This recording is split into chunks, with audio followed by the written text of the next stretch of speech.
Hey, what's up, y'all? This is Cliff, Michael Clifton, baby, coming at you live. I'm just cutting up this morning. I'm turning in out here on the backside of New Hope off of Highway 72. I grew up, I grew up out here in New Hope. And once I had a kid, I moved off. And once I got out of prison and all that, I moved off, you know. And anyway, you know, doing good and doing better. And anyway, I'm going to do a little series, man, and tell y'all about how I grew up and some of the stuff that I've been through. And just show y'all, man, how the pain pill epidemic affected me and my family, and it took me down through there, man. I started out, you know, just fooling with a few pain pills, you know. I ain't gonna say who introduced me to it. Well, I mean, it don't matter. I remember one time my brother was like, I said, hey man, let's go ride around and drink some beer, you know, because that was a big thing here in New Hope. You rode around a place called the Bend, and it's where the river bends. They call it the Bend of the Paint Rock. Anyway, it's back roads, and the law ain't out there, so you can ride around and smoke doobies and drink beer, you know, and all that. So I told my brother one time, my big brother, let's go ride and drink some beer, and he was like, all right. So he was like, hey man, he popped out a pink lower tab. He was like, man, you want one of these? I was like, yeah. He was like, just take half of it at first. So I took half of it, man. Next thing you know, made me sick. Then that next one I took, boy, God, dog, when I got that nose itch, man, I was like, man, let me get one of them off of you. He was like, all right. And back then, man, it wasn't no thing like everybody had them. Everybody was going to a doctor, and everybody was getting them and selling them. And he was all over the place. Man, when I was, I would have graduated in 99. In the early 2000s, man, listen, lower tabs and Xanaxes and stuff, real ones, was everywhere. I remember you used to have to turn people down, man. No lie. Like, there was so many of them, so many people going to a doctor and getting them. And that's how a lot of people survived around here, man, is they would go get a script and then sell it. And then that, you know, because, I mean, you think you get 120 pills and you can sell them for $7 or $8 a piece. That's $1,000 a month right there, you know. But yeah, anyway, I got to liking them things so good. Like, I got to liking them to the point to where I was going by 4 or 5 of them at a time and just take them all at once. And then I go back, you know, 4 or 5, 6 hours later and buy 4 or 5 more and just take all them. And then it got to a point to where my habit was, you know, stronger than what my financial situation was. And that's when the stuff got real, man. When you need more drugs than you got money for, you know. And then you end up, you try to get off of them. You go try to do methadone. That don't work. That just makes it worse, you know. And it really affected me and my family, man. Like I'm not like throwing any blame at anybody. I'm just like saying that that's the route we chose, and it really got a hold of us, man. You know, like my mama, she had a VIP out at Agrawal, Dr. Agrawal. He just got a pardon from Joe Biden right before Biden left office. I guess an auto pen pardon or whatever. But my mama had a VIP with him. There was a doctor in Huntsville named Agrawal, and he would, you could pay him like $1,000, I think it was $1,000 VIP fee. And then when you go in there, you ain't got to wait. If you got that VIP fee already, it's a one-time fee. So you could go in and go straight back. You just tell this dude, like, hey man, I need 120 bars and 120 Roxy 30s. Boom. He writes them out. You know what I mean? No questions asked. And them Roxy 30s was going for $20 and $25 at the time. I don't know what they do now. I ain't fooled with no pain pills in a long time, man.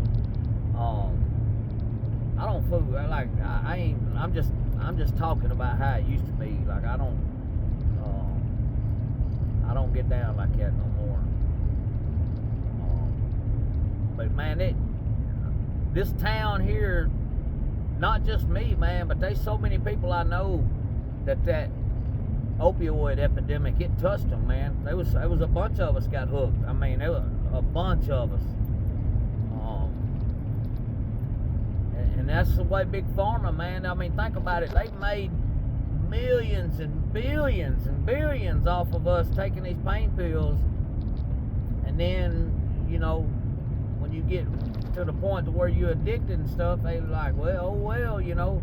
And then they cut you off. I mean, they literally put you on this stuff and make it to the point to where you take so many for so long that your body cannot go without it. And then they cut you off. And then that's when the crime, see, they don't understand that. That's what causes the crime. It's because somebody laying there sick.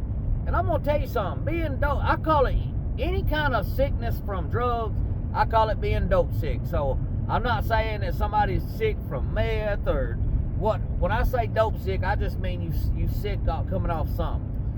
So, you know, when people get dope sick coming off them pills, man, and they know that there's an air compressor right down the road that they can go snatch up and get them, you know, at least 4 or 5 pills to get over the sickness, they gonna do it, man.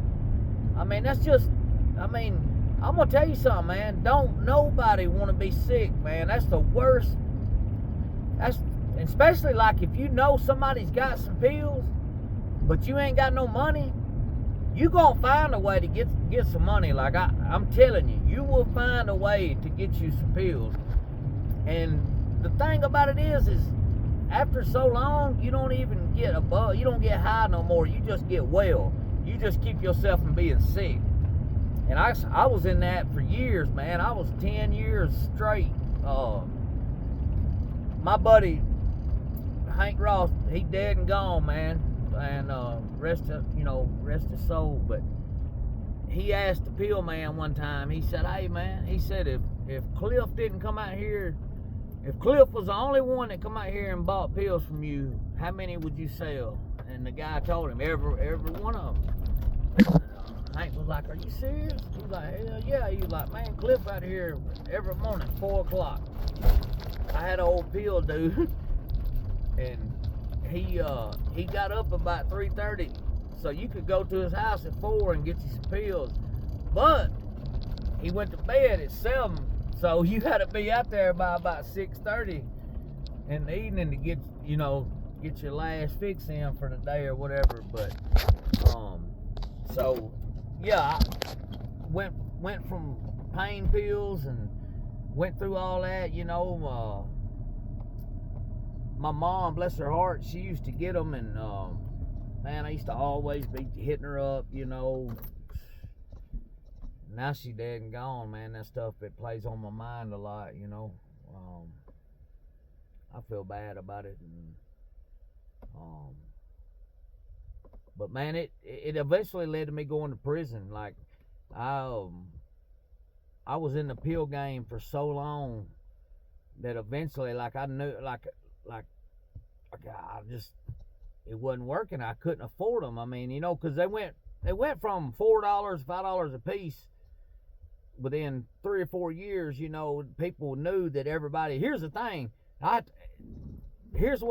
tell you a story happened to me one day, and this was my main dude. It kind of hurt my feeling, but I guess it's the business also. I remember I went out to the dude's house one morning, and he had a 500 jug of them, blue Lortabs, Watsons. So I go out there and I buy me 20 or 30 or whatever, and he fronted me a few and stuff. He used to play games with me too. Like, I'd be like, "Hey, let me get 10 on the front." And I'd get down the road and count them, and there'd be 12. And I'd call him back. I'd be like, "Hey, man, you gave me 2 too many." He'd be like, "Just keep them."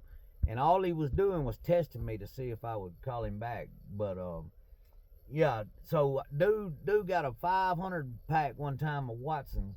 I go get me some and all that. Well, the next day I called him back and I was like, "Hey man," I was like, you got any of them? I'm sick, man. I need them. You know, I'm sick as hell today." And I messed up by telling him I was sick, because now he knows I gotta have them. He said, "Oh, I'm out." And I was like, "Bro, you just had 500 yesterday. Like, you ain't out, you know." He's like, "Oh, yeah, I sold every one of them, bro." And I was like, "God dang, man." You know what I mean? Because I'm sick. Like, I'm needing something. So I leave, just defeated, man. I'm sick. I got a little money, but I don't know nobody got no pill. So I go home and I just go lay down, and man, it ain't about an hour I hear a horn blowing out in my driveway. So I go outside to see what's up, and it's my dude. He said, "Hey, come here." I said, "Yeah." He said, "Hey, old boy down the road got 10 of them, but he wants $10 a piece for them." Now I was usually giving 6 or 7.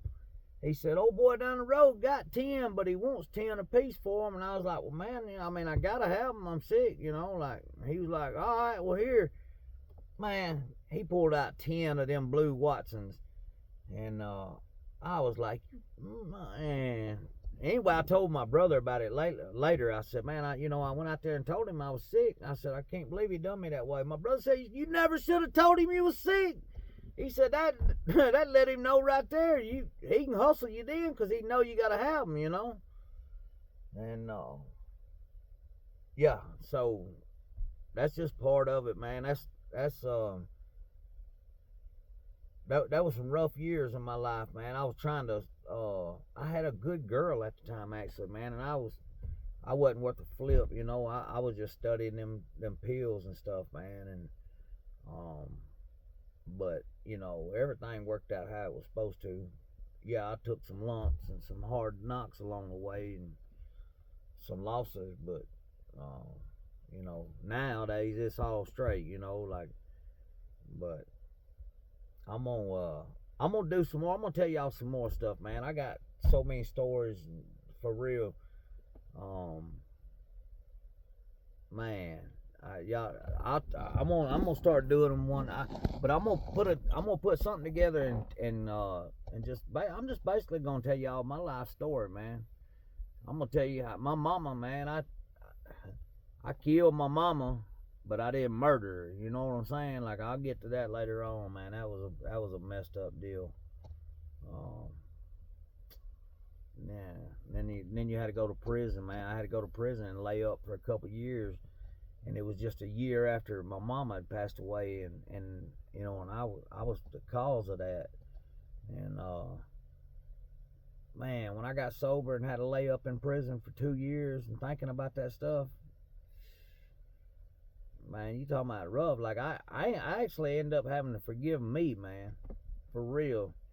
And like, I was praying all the time, asking my mama to forgive me, but a guy told me one day, he said, "Man, look here, Cliff." He's like, "If you don't forgive yourself, son," he said, "it don't matter how much forgiveness you ask for." He's like, "Man, you can't walk around forever.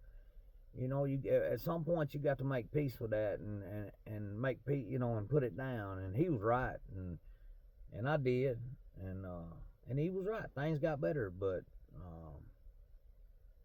I'll tell y'all how it all went down here on the next one or something.